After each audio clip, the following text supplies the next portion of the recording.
Hey guys, today we'll be doing another Kevlar paddle review compilation video. Now the paddles we'll be taking a look at today are the Spindna, the Standout KC1, the Swice Swift Pro, the Velocity Wraith, and the Yobi Kai paddle.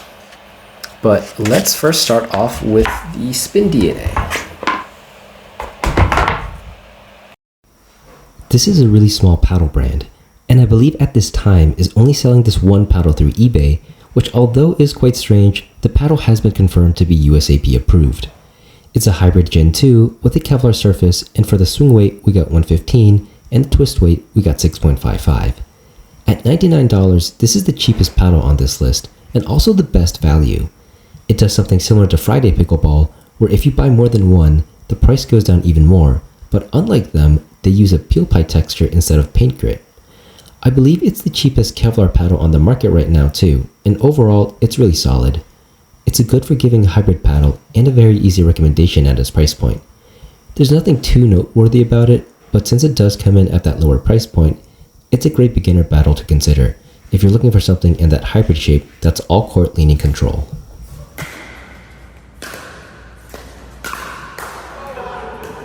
Next, let's take a look at the Standout KC1. This one is curved and elongated at 16.5 by 7.5 with a 5.5 inch handle and a 16mm core. It has a Kevlar and carbon fiber surface blend, but it's also the most unique paddle on this list, as it's the only edgeless one and it uses a more narrow cell core diameter, similar to what Standout did with their CF3 paddle. It has a swing weight of 115 and a twist weight of 5.5, so a bit slower to swing for an edgeless paddle, but it's also got one of the better sweet spots out of them because of that denser core. Overall, this is more of a control paddle, so if you like edgeless paddles and want one on the control side of things, the KC1 is a decent option to look at, as most edgeless paddles tend to be on the poppier side. Also, you won't need to add too much lead tape on it compared to other edgeless paddles, because it does have a solid sweet spot out of the box. It's a bit pricier at $195, but with the discount code, this does drop down. Let's look at the Swice Swift Pro. It's a flat-top thermoformed elongated paddle at 16.5 by 7.5 with a 5.5 inch handle and a 16mm core. For the swing weight, we got 122, and the twist weight, we got 6.2. Nothing much to say about this one. It's a solid elongated paddle that plays a bit towards the plush side of the spectrum for feel, since it does use a Kevlar and carbon fiber blend. It does come in at a decent price point at $140, but overall nothing about this paddle really stands out, as there are already several other elongated Kevlar blend paddles on the market, like the Viva Pro Gen 3 and Mark II, which are at similar price points.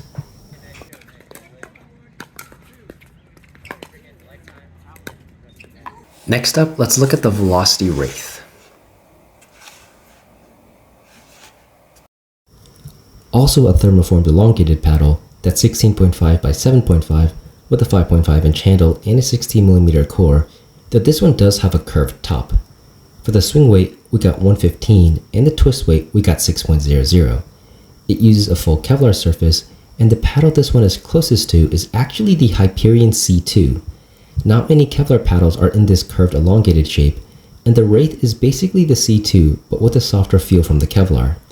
If you wanted a Hyperion C2 but with a bit more control, the Wraith is definitely the option to consider, as it's also much cheaper at $150.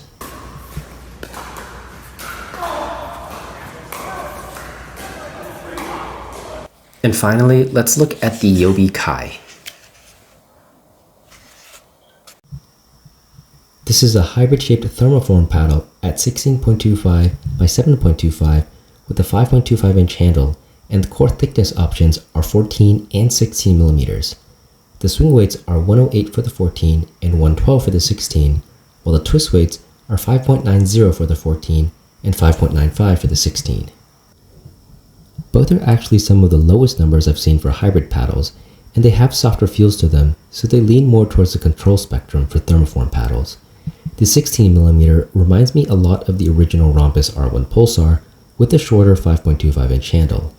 It's a softer hybrid Gen 2 paddle with a quick swing weight that offers good control.